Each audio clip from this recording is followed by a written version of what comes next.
વિદ્યાર્થી મિત્રો મજામાં? ચાલો હવે આપણે ધોરણ 10 ની અંદર વિજ્ઞાનની અંદર ચેપ્ટર નંબર 13 નો અભ્યાસ કરીએ હતા. એ જગ્યાએ આગળ વધીએ. એકદિશ કરંટ એટલે ડીસી. એકદિશ પ્રવાહની બે પ્રકાર છે, એક એસી અને ડીસી. એસી અને ડીસી આપણે આવો શબ્દ વાપરેલો હશે, એસી કરંટ અને ડીસી કરંટ. તો કે ડીસી કરંટ એટલે શું? ડીસી કરંટ એટલે ડાયરેક્ટ કરંટ, બરોબર? ડીસી કરંટ એટલે ડાયરેક્ટ કરંટ કે જેમાં વિદ્યુત પ્રવાહ એક જ દિશામાં વહેતો હોય, એક જ દિશામાં વહેતો હોય. જો પહેલા તો એકદિશ પ્રવાહ, જેને ડીસી પ્રવાહ કહેવાય છે, જેને ઇંગ્લિશમાં ડાયરેક્ટ કરંટ કહેવાય છે. જે એકદિશ પ્રવાહ એટલે કેવો પ્રવાહ કે જેમાં વિદ્યુત પ્રવાહ એક જ દિશામાં વહેતો હોય, ધનથી ઋણ તરફ.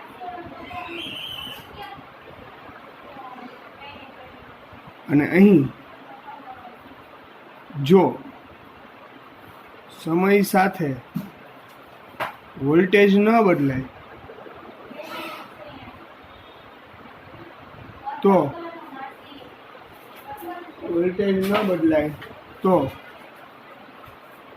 વિદ્યુત પ્રવાહનું મૂલ્ય અચળ રહે. શું? સૌપ્રથમ એકદિશ પ્રવાહ એટલે કે ડીસી કરંટ, જેને ડાયરેક્ટ કરંટ કહેવાય છે. એટલે કે કેવો પ્રવાહ કે જેમાં વિદ્યુત પ્રવાહ એક જ દિશામાં વહેતી હોય, ધનથી ઋણ તરફ નહીં, પણ વિદ્યુત પ્રવાહ હંમેશા ધનથી ઋણ તરફ વહે. એટલે આની અંદર જો વિદ્યુત પ્રવાહ ધનથી ઋણ તરફ વહે તો એ ધનથી ઋણ તરફ જ વિદ્યુત પ્રવાહ વહે છે, પછી ઋણથી ધન તરફ વહેતી નથી, જેને આપણે ડીસી કરંટ અથવા એકદિશ પ્રવાહ કહેવામાં આવે છે. તો આ ડીસી પ્રવાહ ક્યાં જોવા મળે? તો કે એકદિશ પ્રવાહ છે, ડીસી કરંટ છે, ડાયરેક્ટ કરંટ છે, એ આપણને ક્યાં જોવા મળે? બેટરીની અંદર. જે બેટરીની અંદર જ્યારે કોષ કે બેટરી, જો ડીસીની અંદર કેવું થાય ખબર છે? ડીસી હોય, બેટરી હોય, એ શું થાય? સમય સાથે એના વોલ્ટેજનું મૂલ્ય નબળું પડતું જાય. સમય સાથે એના વોલ્ટેજનું મૂલ્ય શું થતું જાય? નબળું પડતું જાય. ડીસી પ્રવાહની અંદર ડીસી બેટરી અથવા સેલની અંદર, સેલ નો કહેવાય, એને કોષ કહેવાય, આપણે સેલ કહીએ, વિજ્ઞાનની ભાષામાં એને કોષ કહેવાય. ડીસી બેટરી અથવા કોષની અંદર શું થાય? વોલ્ટેજ બદલતા, વોલ્ટેજમાં ઘટાડો થતા વિદ્યુત પ્રવાહનું મૂલ્ય શું થઈ જાય છે? ઘટી જાય છે.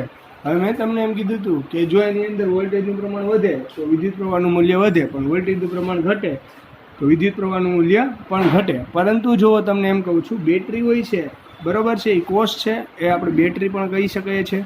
ડીસી કરંટ, તમે ઘરે આપણી બેટરી હોય તો આપણે એને શું કરવી પડશે? ચાર્જ કરવી પડશે ને. તમે મોબાઈલ વાપરતા હોય તો મોબાઈલ ક્યાં સુધી ચાલુ રહે?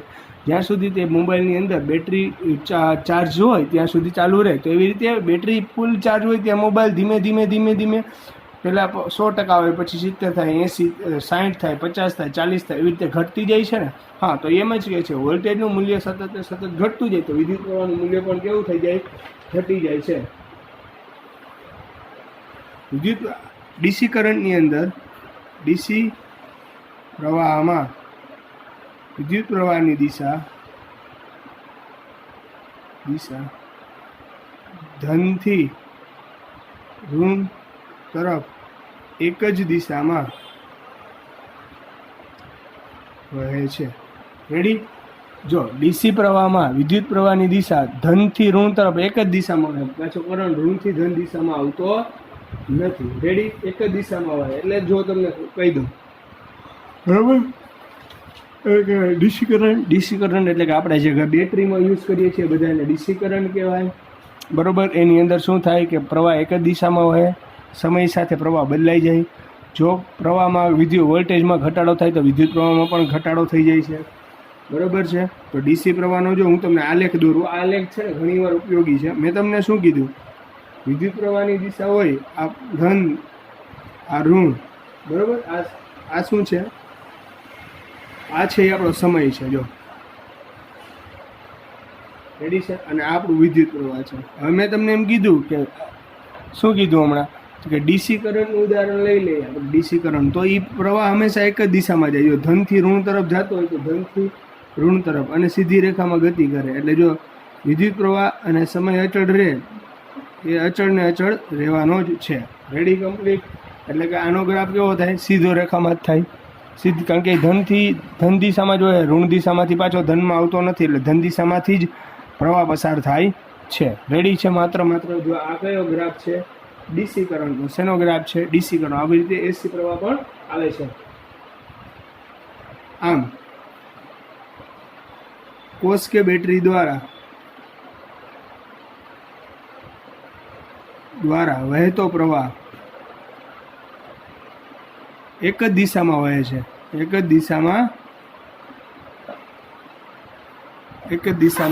વહે છે. માટે તેને એકદિશ પ્રવાહ કહેવાય છે. રેડી છે? સમજાઈ ગયું? આમ બેટરી કે કોષ દ્વારા એકદિશ પ્રવાહ કહેવાય છે. જે જનરેટર એકદિશ પ્રવાહ ઉત્પન્ન કરે તેને ડીસી જનરેટર અથવા ડાયનામો પણ કહેવાય છે. જે જનરેટર તમને ખબર હોય કે હોસ્પિટલમાં ત્યાં લાઇટ વહી જાય તો જનરેટરનો ઉપયોગ કરવામાં આવે. તો આ જનરેટર હોય છે એ એકદિશ પ્રવાહ ઉત્પન્ન કરે. શું કરે? એકદિશ પ્રવાહ. એટલે કહેવાય ડીસી કરે. કેવો કરે? ઉત્પન્ન કરે છે. શું ઉત્પન્ન કરે છે? જે જનરેટર હોય એ ડીસી પ્રવાહ ઉત્પન્ન કરે. જેને ડીસી જનરેટર પણ કહેવાય. જેને ડીસી જનરેટર પણ કહેવાય છે. અથવા એને ડાયનેમો કહેવાય. શું કહેવાય? ડાયનેમો. અથવા એને શું કહેવાય? ડાયનેમો પણ કહે છે. શું કહેવાય? જનરેટર. જે જનરેટર એક દિશા પ્રવાહ વહેતો ઉત્પન્ન કરે છે, એક જ દિશામાં પ્રવાહ ઉત્પન્ન કરતો હોય એને ડીસી જનરેટર કહેવાય. અથવા તો એને ડાયનેમો પણ કહેવાય. તો આ ક્યાં ઉપયોગ થાય? એક દિશ પ્રવાહ છે એ ક્યાં ઉપયોગ થાય? ઉદાહરણ તરીકે રેડિયો, અલ્પવિરામ સેલફોન, અલ્પવિરામ ઘડિયાળ, અલ્પવિરામ લેપટોપ વગેરેમાં ડીસી પ્રવાહ વપરાય છે. શું? એસી પ્રવાહની ખાસિયત ખબર પડી જાય કે એક દિશ પ્રવાહ, એક જ દિશામાં જે પ્રવાહ હોય તો એને એક દિશ પ્રવાહ કહેવાય. એને કહેવાય ડીસી કરંટ. ઇંગ્લિશમાં એને કહેવાય ડાયરેક્ટ કરંટ. જેમાં વિદ્યુત પ્રવાહ એક જ દિશામાં વહેતો હોય તો સમય સાથે વોલ્ટેજનું મૂલ્ય પણ બદલાતું હોય તો એને વિદ્યુત પ્રવાહનું મૂલ્ય અચળ રહે છે. ડીસી બેટરી અથવા કોષની અંદર વોલ્ટેજમાં ઘટાડો થતાં વિદ્યુત પ્રવાહનું મૂલ્ય ઘટી જાય. એટલે કે જેમ વોલ્ટેજમાં ઘટાડો થાય વિદ્યુત પ્રવાહમાં ઘટાડો થાય. બરાબર? વોલ્ટેજમાં વધારો થાય વિદ્યુત પ્રવાહમાં વધારો થાય. એટલા માટે વિદ્યુત પ્રવાહનું મૂલ્ય સમય સાથે કેવું રહે? અચળ. સમય સાથે કેવું રહે? અચળ. એટલે ડીસી બેટરી અથવા કોષની અંદર વોલ્ટેજમાં ઘટાડો થતાં વિદ્યુત પ્રવાહનું મૂલ્ય ઘટી જાય છે. ડીસી પ્રવાહ વિદ્યુત પ્રવાહની દિશા ધનથી ઋણ દિશામાં એક જ તરફ વહે છે. આ એક જ દિશામાં વહેતો હોવાથી તેને એકદિશ પ્રવાહ કહે છે. તેનો આલેખ તમે અહીંયા જોઈ શકો છો. જનરેટરની અંદર આ ડીસી પ્રવાહનો ઉપયોગ થાય છે, એટલે કે ડીસી જનરેટર કહે છે. બાકી રેડિયો, સેલફોન, ઘડિયાળ, લેપટોપ વગેરે જગ્યાએ ડીસી કરંટનો ઉપયોગ થઈ શકતો જોવા મળે છે. રેડી? અહીંયા ડીસી કરંટનો પ્રવાહ પૂરો થાય છે. ઘણીવાર પ્રશ્ન એવું પૂછાય છે કે ડીસી અને એસીના તફાવત જણાવો. તો તમે આરામથી કહી શકો છો ડીસી અને એસીના તફાવત. રેડી? ચાલો વિદ્યાર્થી મિત્રો, હવે આપણે જોઈએ છે ઉલટ સુલટ પ્રવાહ અથવા પ્રત્યાવર્તી પ્રવાહ. પ્રત્યાવર્તી એટલે પુનરાવર્તન થતું હોય. ઉલટ સુલટ પ્રવાહ એટલે ધનથી ઋણમાં પણ જાય અને ઋણમાંથી ધનમાં પણ જાય. એને કહેવાય ઉલટ સુલટ પ્રવાહ. બરાબર? ઉલટ સુલટ પ્રવાહ એ એક જ દિશામાં ન વહેતો હોય, એ ધન અને ઋણ બંને દિશામાં વહેતો હોય. એટલા માટે એને ઉલટ સુલટ પ્રવાહ પણ કહેવામાં આવે છે. અને સમય સાથે એ પ્રવાહનું મૂલ્ય પણ બદલાતું હોય. એટલે ધનથી ઋણમાં થઈ જાય, ઋણથી ધન થઈ જાય. તો એસી એને કહેવાય અલ્ટરનેટિવ કરંટ. ઇંગ્લિશમાં એને બોલે અલ્ટરનેટિવ કરંટ. બરાબર? એને એસી વિદ્યુત પ્રવાહ પણ કહે છે. એસી જે વિદ્યુત પ્રવાહની દિશા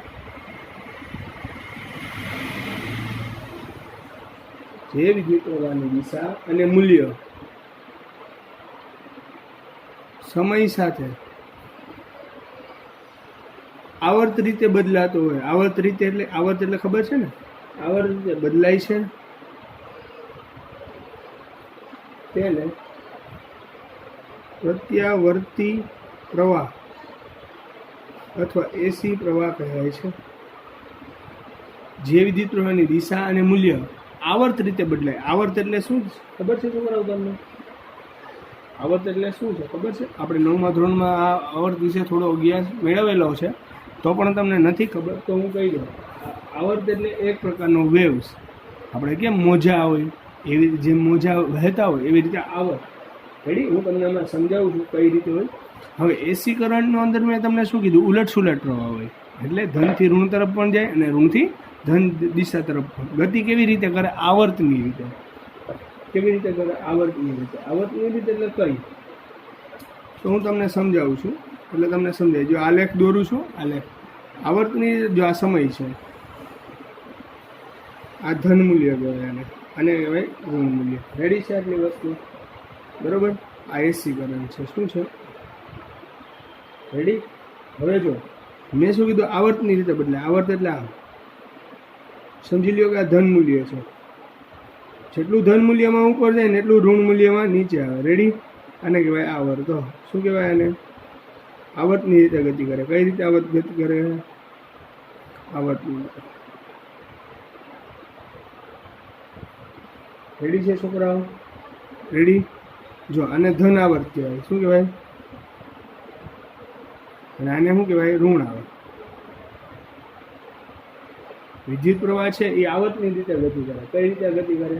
આવર્તની રીતે. એટલે અહીંથી 0થી મૂલ્ય ચાલુ થાય એ ધનમાંથી ચાલુ થાય છે, અને ધન 0થી ચાલુ થાય છે આમ ધનમાં જાય છે, પાછું ઋણમાં આવી ગયું, ઋણમાંથી પાછું ધનમાં આવે છે, આમ ધનથી ઋણ તરફ સતત ચાલુ રહે છે.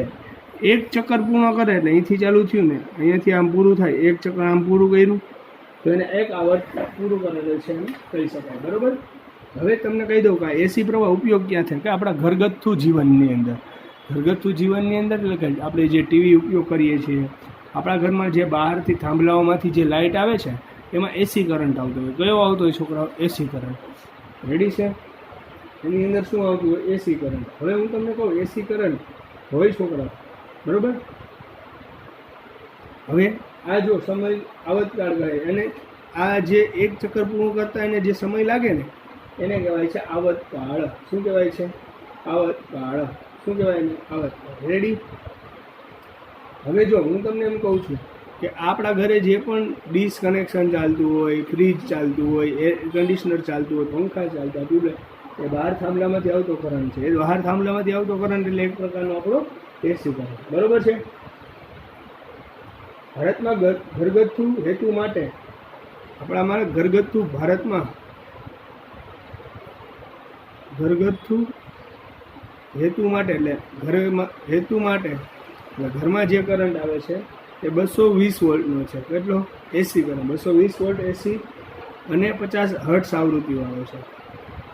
આવૃત્તિ હું તમને સમજાવીશ, એનો ઉપયોગ થાય છે. આવૃત્તિ એટલે કઈ વસ્તુ? કે એક ચક્કર પૂરું કરવા માટે લાગતો સમયગાળો. એક ચક્કર પૂરું કરવા માટે લાગતો સમયગાળો એને શું કહેવાય? આવૃત્તિ. અહીંયા કેટલા હર્ટ્ઝની છે? 50 હર્ટ્ઝની. બરાબર? એટલે કે એ એક સેકન્ડમાં 100 વખત બદલાય. કેટલી વખત બદલાય? સમજાઈ ગયું? એક સેકન્ડની અંદર 100 વાર દિશા બદલે. એકથી આમથી આમ આવે, પાછું આમથી આમ જાય. એક સેકન્ડની અંદર ભારતમાં એક સેકન્ડની અંદર તે 100 વાર. 50 હર્ટ્ઝ એટલે એક સેકન્ડની અંદર 100 વાર. વસ્તુ મળી સમજાય છે? તેથી ભારતમાં એસીની દિશા એક સેકન્ડમાં 100 વાર બદલાય. તેથી ભારતમાં એસીની દિશા ભારતમાં શું કામ? કારણ કે જેમ કે આપણે અમેરિકાનું ઉદાહરણ લઈએ. અમેરિકા જે છે આપણી કરતાં ઘણો વિકાસશીલ દેશ છે. તો ત્યાં જે બહુ વધારે પ્રકારનો વિકાસશીલ દેશ છે, ત્યાં આ વિદ્યુત પ્રવાહનું મેળવવાની પ્રક્રિયા ઝડપી છે. એટલે આપણી કરતાં થોડુંક ત્યાં 60 હર્ટ્ઝ છે. કેટલું છે? 60 હર્ટ્ઝ. રેડી? તેથી ભારતમાં એસીની દિશા એક સેકન્ડમાં 100 વખત બદલાય છે. કેટલી વખત બદલાય છે? રેડી? એટલે દર સેકન્ડે 1/100 જેટલી દિશા બદલે છે. રેડી? આવું એક સેકન્ડમાં કપાડતો સમયગાળો. આવૃત્તિ F = 1/T થઈ જાય. રેડી છે? આવર્તકાળ 1 સેકન્ડમાં જેટલો આવર્તકાળ ફેરવે એને કહેવાય આવૃત્તિ. એટલે કે ભારતની અંદર 220 વોલ્ટ અને 80 અને 50 હર્ટ્ઝની આવૃત્તિ ઉપયોગ થાય છે ઘરગથ્થુ, એટલે ઘરમાં. પછી મોટા મોટા કારખાના અને ઇન્ડસ્ટ્રીઝમાં ત્યાં વોલ્ટેજનું પ્રમાણ વધારે જોતું હોય તો અહીંયા વધારે રીતે અલગ રીતે ઉપયોગ થઈ શકે. તો આપણે ઘરમાં કઈ રીતે એસી પ્રવાહનો ઉપયોગ કરીએ છીએ કે રેફ્રિજરેટર, મિક્સચર, ઇસ્ત્રી, પંખા વગેરેમાં એસી ઉપર કામ થાય છે. જો એસી કરંટ હોય એ આપણા ઘરગથ્થુ વપરાશમાં આવતો હોય. હવે તમને ડીસી કરંટ જો ઉલટ સુલટ પ્રવાહ હોય ને એસી કરંટ ને ડીસી કરંટના ફાયદા અને ગેરફાયદા એ તમને કહી દઉં કે એસી પ્રવાહના ડીસી પ્રવાહના ઘણા બધા ફાયદા પણ છે અને ગેરફાયદા પણ છે. જો ડીસી હોય ને એના ગેરફાયદા આપણે લખીએ. બરાબર, પહેલાં તો આ એસી ને ડીસી સમજાઈ ગયું. રેડી? ક્યાં ક્યાં ઉપયોગ થાય. હવે એસી અને ડીસીના થોડા ફાયદા છે ને ગેરફાયદા પણ છે અને આપણે થોડોક એનો ચર્ચા કરી લઈએ કે શું ફાયદા છે એસીના અને શું ફાયદા છે ડીસીના. એસી વપરાશથી થતા ફાયદા. એસી વપરાશથી થતા ફાયદા. એસી વપરાશથી કયા કયા ફાયદા થાય છે કે રોજિંદા જીવનમાં જો આપણે એસી પ્રવાહ વાપરવામાં આવે તો એસી પ્રવાહ છે એ ડીસીના પ્રવાહના સમકક્ષમાં ઉત્પન્ન કરવો સહેલો છે. એસી છે એની કરતાં ડીસી કરતાં એસી છે ઉત્પન્ન કરવો સહેલો છે અને એસીને ખૂબ ઓછી ઉર્જાના વ્યય સાથે વાહક તાર વડે દૂરના અંતર સુધી પ્રસારિત કરી શકાય. હવે એસી પ્રવાહ હોય ને, સમજી લો કે એસી છે ડીસી કરતાં ઉત્પન્ન કરવો સહેલો છે, આરામથી મેળવી શકાય એસી. બરાબર, જ્યારે ડીસી આરામથી ન મેળવી શકાય. ઉદાહરણ તરીકે એસીનો જે હોય એની કરતાં તમે ડીસી તમે જોજો, આપણા ઘરમાં દરરોજ 220 વોલ્ટનો તો વિદ્યુત પ્રવાહ આવે. તમે કોઈક વાર માર્કેટમાં જાજો હોય ને કે મારા 5-10 વોલ્ટની બેટરી છે તો 10 વોલ્ટની બેટરીનો ભાવ પૂછજો ખાલી, એટલે તમને ખબર પડશે કેટલાની આવે. બરાબર છે? એટલે એસી છે એ ઉત્પન્ન કરવો સહેલો છે કોના કરતાં ડીસી. એસી હોય એસીને દૂરના અંતર સુધી લઈ જવો સહેલો છે. હવે જો ડીસી એટલે કે બેટરીને તમે બેઠા છો અહીંયા જોડી દો અને 5 કિલોમીટર આગો લાંબો વાયર કરું અને અહીંયા કંઈક બલ્બ ચાલુ કરું તો અહીંયા એટલા બધા વોલ્ટેજ પહોંચે નહીં. એને લઈ જવો કેવો પડે, અહીંયાથી છેડા જોડીને 5 કિલોમીટર આગો મારે અહીંયા બલ્બ ચાલુ કરવો હોય, બેટરી અહીંયા હોય 5 કિલો તો એ અઘરું પડે. પણ એસીની અંદર એવું નથી. એસીને જો દૂરના અંતરિયાળ ગામ સુધી લઈ જવું હોય તો એમાં કંઈ ઉપાધિ નથી. એટલે ડીસી કરતાં એસીને દૂરના અંતરિયાળ ગામ સુધી પ્રસારિત કરી શકાય છે પણ એસીને કરી શકાતો નથી. હવે જો ડીસી એસીની અંદર વિદ્યુત પ્રવાહનો વ્યય ઓછો થાય. એસીની અંદર વિદ્યુત પ્રવાહનો વ્યય એટલે બગાડ ઓછો થાય. કેમ ઓછો થાય કે ઘણીવાર બેટરીની અંદર શું થાય છોકરાઓ, પાવર સેલ પૂરો થઈ જાય તો બેટરી ખુશ થઈ જાય. એટલે ઘણીવાર એની અંદર પણ કોઈ કારણોસર બેટરી હોય, બે અર્થિંગ વાયર ભેગા થઈ જાય તો પૂરું થઈ જાય. બરાબર, એની અંદર વિદ્યુત પ્રવાહ પસાર થતો અટકી જાય, બેટરી ડિફ્યુઝ થઈ જાય. તો એસી પ્રવાહનો વ્યય એટલે બગાડ ઓછો થાય, જ્યારે ડીસી પ્રવાહનો વ્યય કેવો થઈ જાય, બગાડ વધારે થાય. હવે તમને ખબર હોય એસી મોંઘો પડે કે ડીસી. હવે એસી નો મોંઘો પડે, ડીસી મોંઘો પડે. બહાર આપણે બેટરીનો ભાવ પૂછવા જઈએ તો આપણને ખબર પડે. રેડી છે? મારી વાત સમજાય છે? કમ્પ્લીટ? ચાલો, હવે એવી રીતે એક ડીસી પ્રવાહના ગેરફાયદા કયા કયા છે? એસી પ્રવાહના ફાયદા તો જોઈ લીધા, એસી પ્રવાહના ગેરફાયદા. હવે એસી પ્રવાહ ઉત્પાદનની સાપેક્ષે ડીસી વોલ્ટેજ ઉત્પાદન પ્રમાણમાં અઘરું અને ખર્ચાળ છે.